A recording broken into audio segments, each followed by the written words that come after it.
అందరికీ నమస్కారం అండి. చదువుకునేవాళ్ళు పనిపాట్లు చేసుకోకూడదని ఎక్కడా లేదండి. చదువే పనే. అన్ని పనులు నేర్చుకోవాలి ఆడపిల్ల.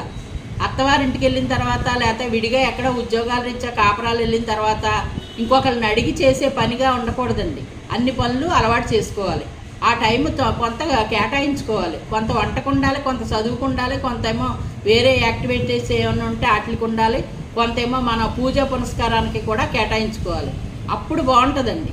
ఇప్పుడు ఏం చేస్తున్నారు, బొట్టు పెట్టుకుంటానికి బద్ధకం, గాజు వేసుకోవటానికి బద్ధకం, ఇలాగ బద్ధకాలు ఎక్కువైపోతున్నాయి. ఏదో ఒక చిన్న ముడి పెట్టేసుకుని పైన ఉన్నట్టుంటున్నారు. అలా కూడా కొన్ని ఇబ్బందులు వచ్చేస్తూ ఉంటాయి. నిండుగా ఇల్లాలు ఎప్పుడు కూడా కనపడతా ఉంటే భర్త ఆకర్షణకు గురయ్యి చక్కటి సంసారం ఇంట్లో నడుస్తూ ఉంటుంది. ఇంటికి వచ్చేటోడికి మహాలక్ష్మిలాగా ఎప్పుడు అలంకరించుకుని భార్య ఉండాలండి. ఎన్ని పనులున్నా సరే ఆడపిల్ల నేర్చుకోవాల్సింది ఇది. పుట్టింటి దగ్గర తల్లి చేసుకుంటుంటే పిల్లలు అది